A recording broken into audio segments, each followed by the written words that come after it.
Music world, what's up? My name is Adi Dash, and you're listening to Just Earworms. With me are my buddies, M.A.A.D, Podcast Nation, what's poppin'? and next to him, with that great enthusiasm, is Manish Malampati. So We decided to start this program as a way to connect our love for music with something that we could share with our audience. In today's podcast, we are going to talk about what, in my opinion, is the GOAT, Kendrick Lamar. Goat of the generation, by the way, not goat. Yeah, just let me put that out there. He still has a long way to go, but goat of our generation, Kendrick Lamar.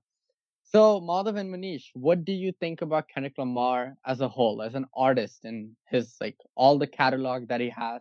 And disclaimer: we're just gonna cover his albums this time, mixtapes like Kendrick Lamar EP and the one that he did with J Rock. We'll cover those later. But today, let's just focus on his albums, his influence, and his impact on the game and the industry itself.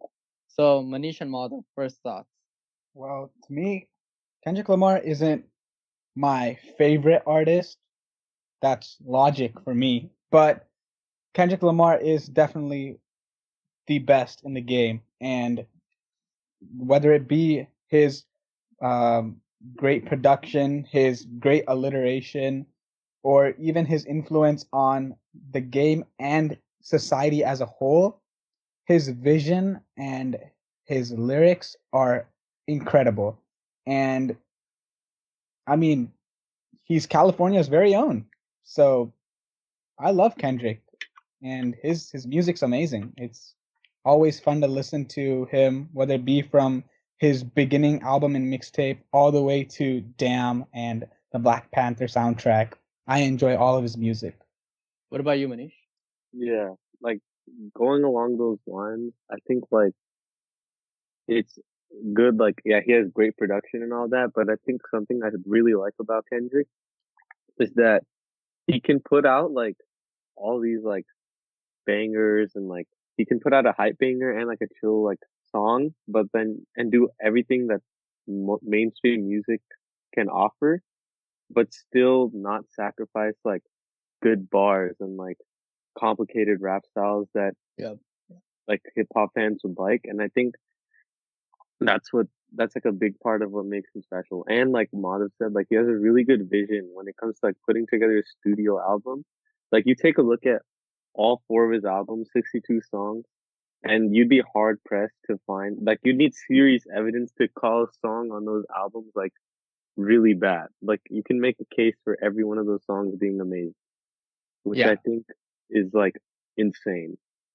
Yeah, I completely I agree with that. Like the idea that him you can pinpoint one song as being bad because the way I feel like Kendrick Lamar makes his album is like everything has a story. It's not one particular thing that's like important. It's like every single thing has like a story behind it. Like it means something.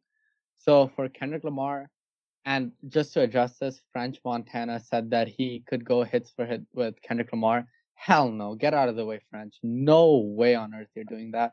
So I'll Dude, just yeah, put that out there. yeah, That's shut the such hell up. BS. So I mean, I feel like Kendrick Lamar is someone that we look at like most people when we talk about Kendrick Lamar, there's the substance idea of his rap. Like everyone looks at it and is like, what he's saying has substance to it, and everyone ignores the fact that even with that substance, he's able to make those songs entertaining.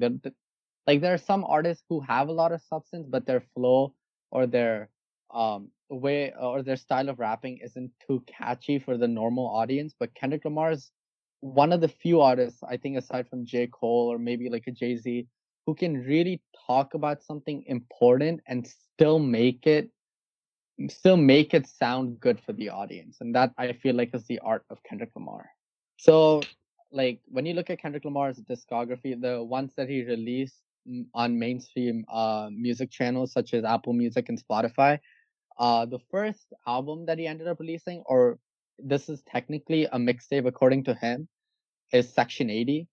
What do you guys think is your favorite song from Section 80, and what did you guys get out of Section 80 in itself? I think to me, Section 80 really showed the like what Kendrick was to the world. Obviously, he's evolved since Section 80, but I think when it comes to that first mixtape, it really showed us very little about himself as a whole because he doesn't really talk about his hometown, like in Chicago, where his parents used to live before moving to Compton, or anything about that. Rather, he shows that he's more of a product of like the blog rap era. He You can tell he's like an introvert and he talks tough, but he's more interested in talking about like his own personal failings and what he sees as flaws in the people around him. And like through Section 80, you really start to see like his rap style being fluid and melodic, which is something that not too many artists did back when he first started coming into the industry. And I guess when it comes to my favorite song in Section 80, I don't know. That's a tough question. I would have to say probably ADHD. That's a good song. And Rigor Mortis. Rigor Mortis was one of his like really good songs on Section 80. So probably Rigor Mortis is my favorite. What about you, Unish?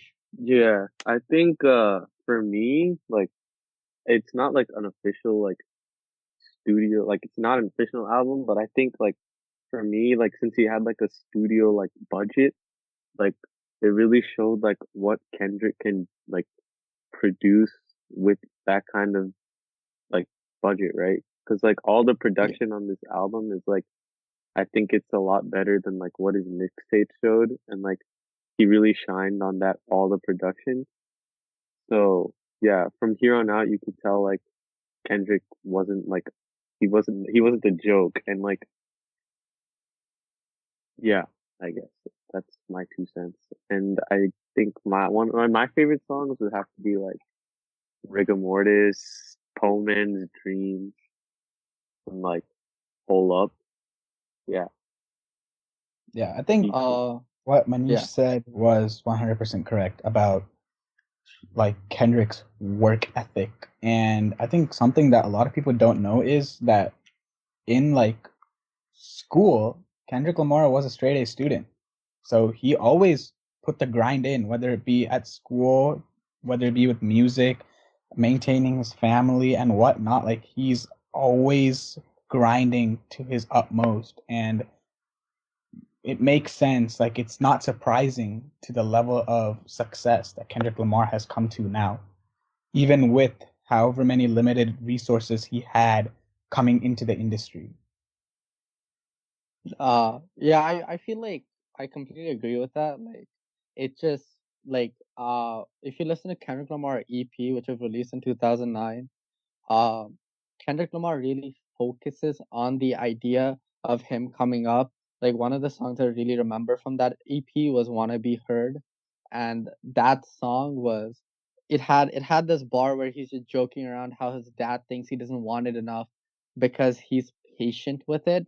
But when you look at it from like a perspective of a person who's following Kendrick Lamar for a long time, and as Madhav said, K Dot really was methodical in his work. Like he always grinded and he understood that it would take a lot of effort to reach the top, and that patience is what like I think gets highlighted in Section 80, because even though people in probably Compton or even the underground rap scene, people knew about Kendrick Lamar back in 2009, he he really used Section 80 as that like platform to like put himself up there amongst one of the best lyricists, to put it like simply. And like as Manish said, he got the studio budget, so he got the production, he got the platform to show himself, and I feel like that's probably what he took the most advantage of. Uh, just strictly talking about Section 80, I feel like the story behind the album is just it's very refreshing what the album is about. He's talking about two different perspectives and how like each of them in this and he's talking about these two perspectives in Compton. So and Compton's a very unforgiving place, even though I've not been there, that's what the stories are. when they come out of Compton, it's mostly unforgiving. And so the people that are in Compton, like there are these two women. I think it's two women in Compton who are trying to get out of Compton, and they're like very different from each other. But each and every song has a story behind it of these women in Compton. So I feel like that's what I appreciate the most about Kendrick. There's something deeper. There's something deeper in his raps that we all need to like understand. So that's that. And when it comes to like my favorite songs on the album, I feel like High Power with J. Cole producing it was deserves a recognition. Like even though it was released as a single before the album had come out, just the fact of when he says put three fingers up in the air and everyone just and the beat drops and like it like creates that it's even though J. Cole the beat isn't like too crazy, it's simplistic enough for Kendrick Lamar's rap and his lyricism to shine through that song. And I feel like the most underrated song on the album is Ronald Reagan era, or like where he talks about Compton, like Madhav said, like his background on that song, and it, in my opinion, that is by far like one of my most favorite songs from Kendrick, just because of like the rap, the lyricism, and combined with the production, which was definitely better than the Kendrick Lamar EP. So that's where I feel like Section 80 stands out. Yeah, And yeah, if and then after Section 80, we see Kendrick Lamar rise to that next level. Like he's now the Kendrick Lamar, and that's clearly shown through his 2012 album, Good Kid, Mad City. What do you guys remember about the album? Any favorites? What's your opinion? uh, to me, this is my favorite Kendrick Lamar album. And I mean, as a singer, to me, usually I like songs, regardless of whether it's rap or pop or like R&B. I generally like songs that have some sort of vocals involved. And like for a guy like me, as I mentioned before, the Black Panther album is like an album I really vibe with because of like The Weeknd and all the different artists like SZA. There were a lot of like singers on that track, and even while Kendrick Lamar was the producer and had many like verses, that album was very like something I vibed with a lot. But even though there were that many vocalists, to me, Kendrick Lamar's best work, in my opinion, is Good Kid, Mad City, and it's just nuanced so much that like the narrative is amazing in Good Kid, Mad City. It's like the way he narrates his inner life and how he like ties everything together with the use of his wording and alliteration is just beyond imaginable. Like I have not seen an artist do something like that in a really long time. It all with a perfect flow. It starts with him at a young age, uh, talking about his mother and how his life changes throughout Good Kid, Mad City, and the narration in the album, like the detail that he puts into the album with the resources he had, shows you not only the abstract concepts that you might find in a society that a person like Kendrick Lamar comes from, but also the tangible aspects, right? Like people holding Lamar back from gang violence that threatens to consume him because of the area he comes from, whether it be in Chicago, where his parents first lived. Like his father was involved with a gang and they moved away from Chicago so that Kendrick Lamar could grow up in a place without much gang violence. And then they moved to Compton, which also has a lot of gang violence, drugs, and whatnot. And he really shows how people hold him back from hanging into gang violence, following his father's path. And the thing is, while nowadays it seems that almost every other artist talks about something like that, the amazing part about this album is the dazzling lyrical virtuosity, right? Like he has such smooth quotes, and those go perfectly with the beats that he put into the album. Not to mention, there were really good guest rappers, and they really, really narrated the story perfectly. And I think when it comes to my favorite song in the album, it has to be Mad City. And just everything about that song, I always hypes me up, whether it be the beat change in the middle or the intro that's just extremely hype. Mad City is definitely my favorite song in the album. What about you, Manish?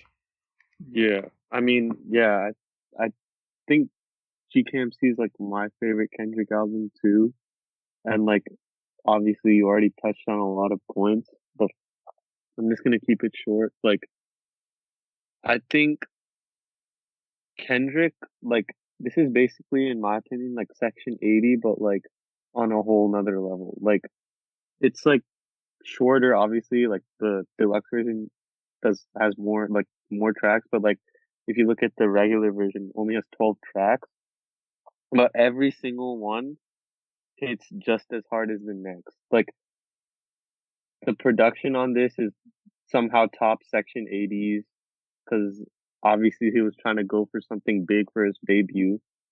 And I'm like looking at the track list now, and like literally every single one of these songs is absolutely amazing. And I think this is like, in my opinion, like if you look at like someone starting off this good, leaves an impression on you. And I think that's why like this is my favorite Kendrick album. And like you said, like the narrative on this is like it's on point because like I feel a good a decent comparison to make is like how NWA and like how they were able to tell their story in such a raw way, but Kendrick is like more of a modern NWA in the sense that he doesn't like just straight up like tell you about like word for word like how NWA did with such like raw and gritty raps, but like Kendrick has the more complex raps, like I said, on Section 80, and then but he still managed to weave that story together. And I think he just does it even better on Good Kid, Mad City than he did on Section 80, that makes it like my favorite album.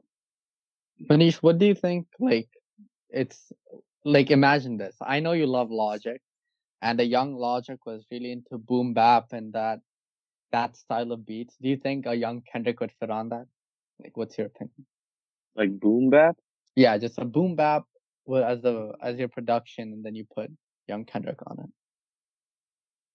bruh. Like I think you'd be hard pressed to find a beat where Kendrick wouldn't fit. Yeah, it's got a point. That's well said. Because like you look at TPAB and it's like mostly jazzy beats. You look at Yep. Good Kid, Mad City, it's like completely different vibe. Like damn, completely different vibe. Like he's so good at fitting on like he knows exactly how to rap for a different environment. Like I think he can fit on almost anything. Yep. I feel like just like Good Kid, Mad City in general is like probably his. Um, I prefer To Pimp a Butterfly just in the sense that it's like, in my opinion, it's like a better body of work. But Good Kid, Mad City is, I guess, a little more hype. Like more, they're more like tracks playable. Like if you're listening to it in your daily life, then that's like something you would definitely play um over and over again. There's this one part, like the first song, Shireen, aka Master Splinter's daughter. There's this one part, and it's a 23-second, which I have the audio clip with me, so I'll just play it.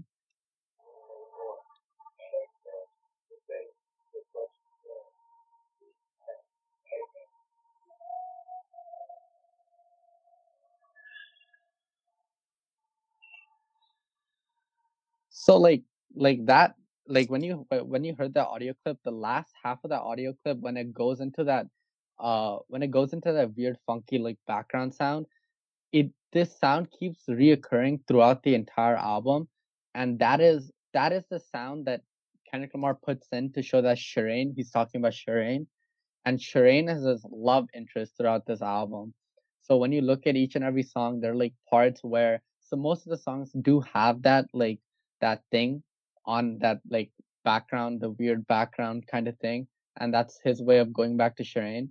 So I like that's one of the most like impressive things about Kendrick's storytelling. Like you have to listen to Kendrick Lamar's album from 1 to 12 or 1 to 15 or 1 through 18 because you need to understand the story from the first song to get the story in the 18th song.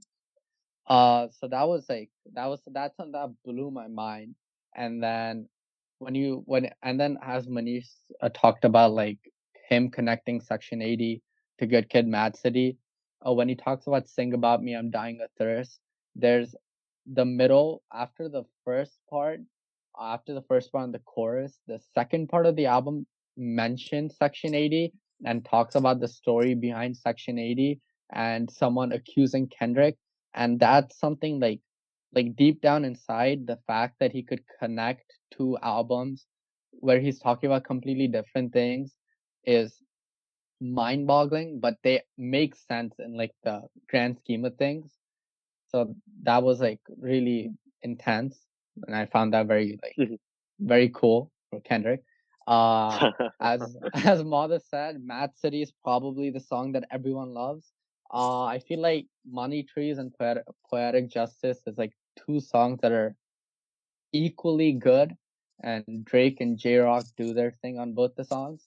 Um, Personally, my favorite song on the album is Backseat Freestyle. It's just that beat's just too tempting to like. It's not you can't resist that beat, so that's why what I really like. And there were a lot of features on this album, which was amazing. Like the J Rock and Drake. There's Anna Vice on 2 tracks. There's MC8. There's Dr. Dre, and he also has tracks like Swimming Pools and where he's talking about himself and like his like trials and tribulations. So I really respected Kendrick Lamar's Good Kid, Mad City, and I also feel like we shouldn't talk too much about it because there's something in store in the future. I'll just give you guys that. The next album for Kendrick Lamar is To Pimp a Butterfly, and I feel like this is Kendrick Lamar's most influential project, in my opinion. It definitely set the stage for like people are talking about him. Even that clip with DNA where he's like where he uses that clip of a news reporter saying hip hop has done more damage to young adults than anything else in America. He used that clip of a Fox News reporter trying to target All Yeah, Right in talking. his Yeah, in his like when he talked in All Right when he talked about like the police coming and shooting young African Americans. He mentioned the Fox News reporter mentions that, and that's why Kendrick Lamar put it in there. And it just goes to show that Kendrick Lamar thinks like 2 steps ahead of everyone else. So that was like I feel like this album, it even talked about self-love. I was a song that really focused on self-love. And then You was a song that focused on like that negativity and a hatred a person has. So when you look at the whole track list, I feel like this whole album really like was probably the best body of work in the sense of like the influence that it had on other people. And I wanted to know what you guys think about like the songs, what meaning you guys got out of it, and some of your favorite songs on the album. Like, what do you guys think, Manish? yeah. I probably sound like a broken record, but like Sorry the to see your album, thunder. like I said, like you can't go wrong. Like it's you can't miss when you get Kendrick. Like honestly, at this point, like if you get an album from Kendrick, it's gonna be fire. Like that's like my assumption. Cause like yeah, you look at you look at the songs. You have like obviously like King Kunta. You have All Right. You have like Hood Politics. You have Blacker the Berry. Like you just these are just classics. Like even like normal average Joes who don't even listen to hip hop will probably know about like Yeah, King Kunta. Like it's his influence is so far reaching. the story behind King Kunta is also like It's very insane. very good. It's Yeah, hella good. Yeah, like the like the for slave people thing. Yeah, and also for the people that don't know, like Kunta, like there's like a very specific bar. He said, when he says now I run the whole game. Now I like he's talking about how like Kunta was a slave that like lost his legs, and now he's talking about how even though now he doesn't have his legs, when he had his legs, people didn't want him, but now that he's rich and famous, people are after him. So that was a really Yeah, good bar for sure. yeah. Uh, Like everybody yeah, cut the legs off. Yeah, yeah. That was like that was wow. And yeah, yeah. What about you, yeah. The Malda? whole thing with like the yams on that song. Oh yeah. Oh my dude, the yams, dude. And Yeah, if you get Obama shout out, Barack Obama said how much a dollar cost was the best song of that year. If yeah, you get Obama shout out, you're doing something right. So yeah. that's damn good. That's some damn good stuff. What do you think, Malda? Yeah, I think this was definitely the album that had the biggest impact on the society and nation as a whole because of like the lyrical prowess that Kendrick Lamar had in this album. Um, I'll just get the easy stuff out of the way. I think my favorite songs on this album are Institutionalized and I love Oh yeah. institutionalized. I think Institutionalized and All Right are probably my two favorite songs on the Yeah, album. I take And King Kunta institutionalized. Yeah, I'll take King Kunta and I really I definitely suggest you guys should check it out. Kendrick yeah, Lamar had yeah. I a know, on I know. SNL he did the I, which was really good. And do you guys know? I don't know if like you guys know, but there's like a fun fact behind the title of the album. If you guys know what it Oh, is, is it the yeah, it's the uh Ode to Tupac. caterpillar? Yeah, Caterpillar. Yeah, yeah, yeah. it's I an know ode that. to Tupac. Like, he Yeah, wanted it to be To Pimp a Butterfly, so two PAC with the pimp yeah, a caterpillar. So that was a tribute to Tupac. So Kendrick Lamar yeah. pays With the mortal homage man to thing. yeah. And I feel was this album after the Control verse? It was right, where he put the uh, whole rap game on notice. I mean, I think it was. I think he came on that Big Sean song. You know, Big yeah. Sean's still jealous with Kendrick Lamar, so I don't know why. But he came on and he stole the show, and now I feel like this album backed it up. I feel like Yeah, To everything Pimp that a he said, Butterfly was after Controllers. yeah, definitely backed everything up. Yeah. And this I feel like this is an album we should definitely look at in the future in detail. It's one of those. I feel like it's a very enlightening album, to say Yeah. the least. mhm. And then we went from To Pimp a Butterfly. He released a couple of singles like The Heart Part 4 in the middle. And we went from that. And then we landed at his Easter album, let's put it that way, Damn. And he also released Damn backwards and called it Damn Collector's Edition. What were your thoughts about Damn, and what do you guys think about it? The shit won a Pulitzer Prize, and not Yeah, for no reason. Like, yeah, I know. Wait, you know Yeah. my That's crazy. Yeah. yeah. Yeah, my on Apple Music, my album has like the playlist with all the Kendrick Lamar songs is titled Pulitzer Kenny because I feel like there's a record I was reading somewhere like they do hand out Pulitzer awards to like musicians and artists, but no rapper had won it for 70 years. It's mostly like instrumentalists like jazz players and people who like do jazz music, and those people receive the award. But the fact that Kendrick got it and he deserved the award was there is a reason why I think he's the GOAT of our generation, just because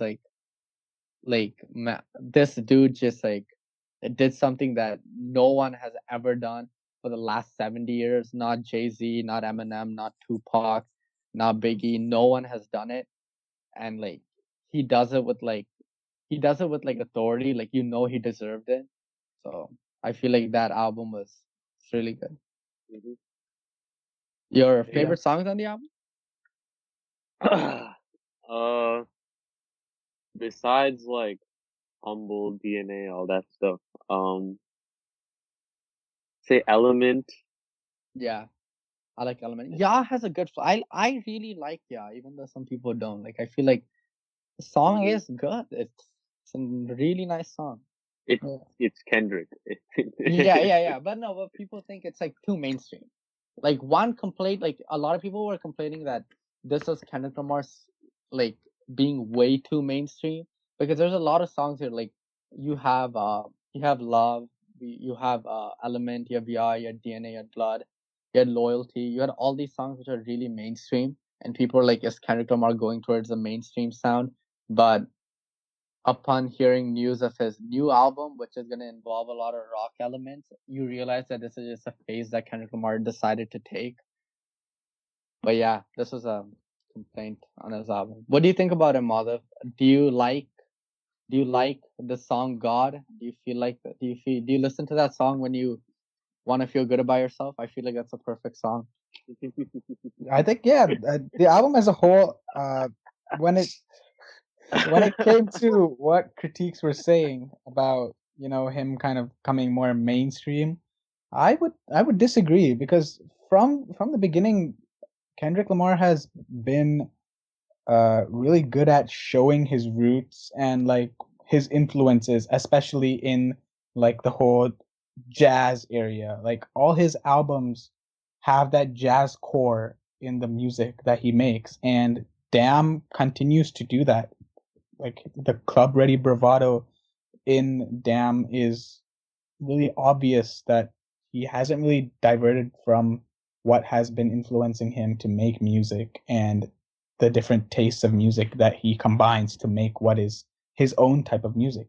And similar to all of his other albums, this album's another continuation of the overall message and the overall change he's trying to bring throughout all of his albums. I guess you could say that Kendrick Lamar, rather than using rap as a platform of entertainment, uses it as a political platform to kind of change like society and ensure that more communities don't become like the community that he came from. Because especially in Damn, he talks a lot about like dissimilar aesthetic and all the content that you see in Compton that he showed really clearly into Pimp a Butterfly. Like he talks about the value of wealth and how it matters when you don't have the things that matter the most, like background and education, and different virtues like that he wants to influence the younger children that are listening to his music so that they don't have to struggle when they are older and they're educating their own kids. Something that Kendrick Lamar is starting to realize now after seeing his parents struggle in the past, right? So like he really, really uses this platform of music to show his different thoughts on what he witnessed as a kid, both in Chicago and in Compton. And when it comes to the actual album itself, I think my favorite song is Loyalty. You, I mean, you have Rihanna No way. as a feature, you go wrong. And I that's mean, aside like Humble and DNA, obviously. Those are like the best of the best. But aside from the obvious choices, I think Loyalty is my favorite song. I did not like Loyalty. I mean, I liked it. I did not like it as much, but hey, you do you. Um, so okay, I just like a fun question for you guys. Would you pick Damn, or would you take Good Kid, Mad City? You had one album to listen to. Dude, GKMC. Yeah, Easy. GKMC all day. Oh, then Easy. what if Damn or To Pimp a Butterfly? Pimp a Butterfly. Pimp a Butterfly. So Damn or Section 80? Damn. Yeah. I'll take Section 80. I think I'll take that. Yeah. Yeah, but so would you say like a lot of people are like, oh Damn is like Kendrick Lamar's, like Kendrick Lamar in terms of albums is his worst album, which is still a really good album, but would you say that's true?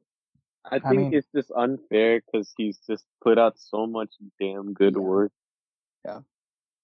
yeah, I agree. Like you can't really say one. I don't think it's right to compare his work within itself, because from the way that I look at it, he doesn't seem to care as much about whether he's a top 10 artist in the world, or whether he won a Grammy or 11 of them, or whether he won a Pulitzer Award. Rather, he seems to care more about the social aspect of the industry. And I think that once people start to realize that and actually appreciate for the work that he's doing, whether it be for equality of like racial equality, or helping children get better education and live a better life. Once people start to realize this, I feel like that whole idea of, oh, this album is worse than that album kind of goes away. Because in all reality, all of his songs are entertaining and all of his songs are bangers. Yeah, I think Well said. Well said. Like Maga said, like you can't really compare within like his own like discography, because like you look at GKMC and To Pimp a Butterfly and like Section 80, and like the message and like the narrative is like so well thought out and so fleshed out, like, and like Dams was like it was still there, but it was like arguably like more like superficial and not as deep as To Pimp a Butterfly and GKMC and all that stuff. And like I think just because of that, to criticize it saying it's the worst album is unfair, seeing as all the songs are so good. And like many artists out there don't even bother putting in a narrative. So Yeah, like, that's true. yeah, I think, yeah, you can't really just call it like his worst. I feel like I mean, like, I don't know if it's like ironic or not, but every single song in Damn, like once you listen to it, like the first thought that comes to your mind of damn, like that's good. Like I feel like that's like very ironic about kind of you look at it like damn.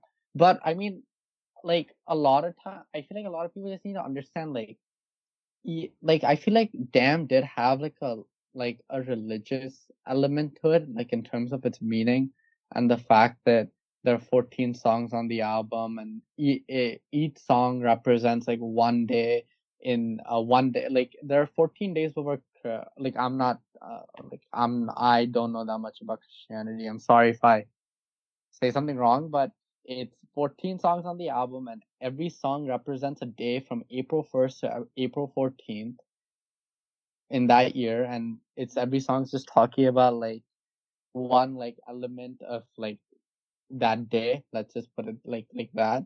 And I feel like the fact that if you listen to the album from the first song to last song, and then listen to it from the last song to first song, the idea that you like if you listen to it from front to back, you see that the person dies when you listen to it from the front to back. But if you listen from back to front, the person ends up living. So like that idea is like, I feel like it's, even though it's like everyone was like, oh damn, he's just increasing his album sales and numbers by just flipping it around. The fact that he did it that way is just very impressive to me. So like that's what I thought about it. So what do you guys think is Kendrick Lamar's influence, like his impact on the rap game, aside from his albums and everything? What do you think he did that you appreciate? Madhav? I think when it comes to who influences him as a whole, obviously there are multiple people. I would say Dr. Dre, Tupac, Michael Jordan, because Jay-Z. yeah, believe it or not, Kendrick Lamar actually wanted to be a basketball player when he was young, but that obviously did not happen. And he says it's because he only grew to 5'6", short king stand up. But when it comes to Sit down. Don't stand up. Sit down. Sit down. I'm hey, sorry. let me Hey, sit let me down. feel the glory, Just, okay?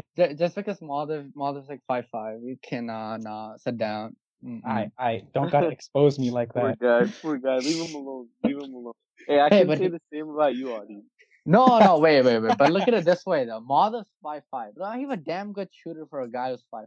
Like Madhav, you're like John Paxson, and then I am like Scotty, and then Manish, you're like Will Purdue. Just kidding. Manish about Dikembe Mutombo.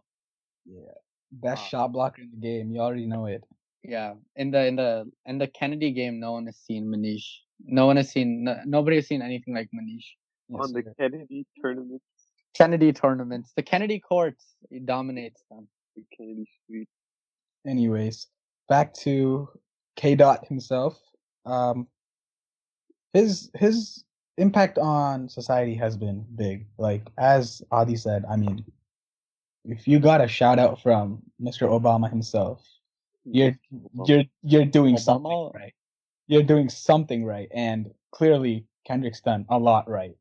Not only with his music, but with his activism and everything that he's doing to help those affected by similar situations like his when he was a kid, coming from, as I said before, living in Chicago, which was heavily influenced by gang war back in the 80s, and then coming to Compton and realizing that the situation there is not much different from that of Chicago. And especially like the political time of the US really influenced him. Like in a lot of his songs, he references to Ronald Reagan, who, you know, there was the entire crack epidemic during his presidency, which really introduced the whole idea of drugs and everything that the teenagers of his generation really gave into and started ruining their lives. And Kendrick now sees this whole ideal coming back in our generation in multiple ways, not only drugs, but in various different aspects. And he's trying to change that and show him that success is possible given the hard work. And I mean, you can do nothing but applaud him for the hard work that he puts in on and off the court. yep. Uh, Idiot. you mentioned you mentioned Michael Jordan. Shout out Michael Jordan on Kendrick Lamar's mixtape, Overly Dedicated. It's a certified bop. If you guys want to listen to it, go for it. And and Manish, what do you like? Like, yeah, Kendrick Lamar had a big impact like on society, but what do you think he did like to you personally, like yourself? How have how let's put it this way, how have you changed as a man after listening to the great Kendrick Lamar? To be completely honest, I haven't changed at all. Oh damn. I thought it would get something good into you. No, I'm still quite the idiot. Yeah. I mean I feel like after listening to Kendrick Lamar you become more responsible. I feel like that's something. I think one thing I learned. I think I'd say I would. I think I realized I need to stick to myself and Yeah. not like change who I am. That's what you And do like with I'm stats. getting better. Yeah. Hilarious. Thank you. Just stick to yourself. You don't do any of the work. Yeah, exactly. I I realized respect like that. why do all the homework? Like why like when I wasn't doing the homework, Oh. why try to change and just start doing the homework when you can just continue to not do the homework? See, I see that. I see that. You're trying to maintain greatness no Lessons matter from what. K. Dot. Thank you, my man. uh, and then now that we're looking at we're now that we're into 2020, everyone's waiting for a K. Dot album. It's been I think around 1,100 days. I'm pretty sad. I really need a K. Dot album in my life. But he did promise that he put an album out 2020, or like at least sources promise. Let's not put words into his mouth. Um, and he made this website called, or like a company called PG Lang.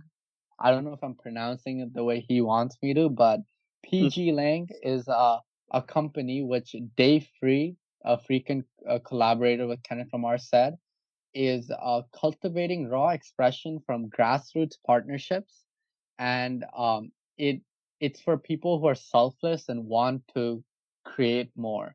So as Mother said this is another platform that Kendrick Lamar is putting out for people who really want to express themselves and put themselves out for everyone. So respect to Kendrick for that.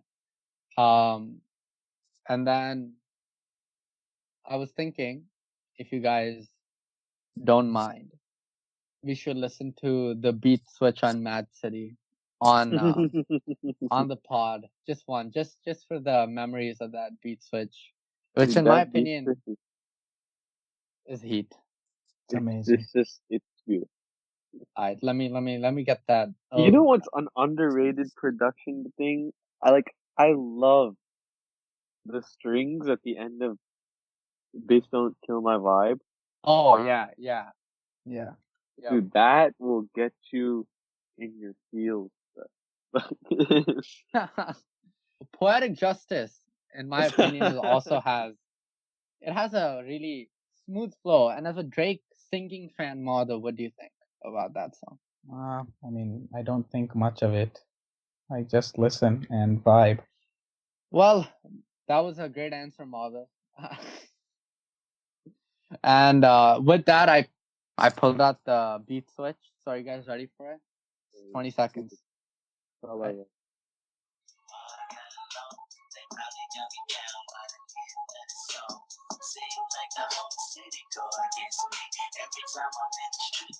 Yeah.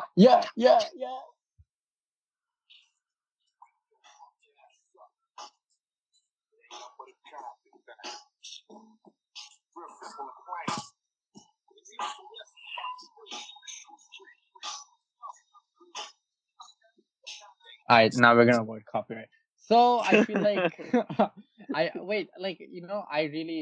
I kid you not, when he says "wake your punk ass up," we should have that as our alarm clock. So that would really help us wake up. That's a perfect alarm clock ringtone right there. Kendrick Lamar. And Dude, honestly, yeah. you don't even need that, dude. You just need the intro, dude, of that song. Oh You yeah. just need the Yeah. intro.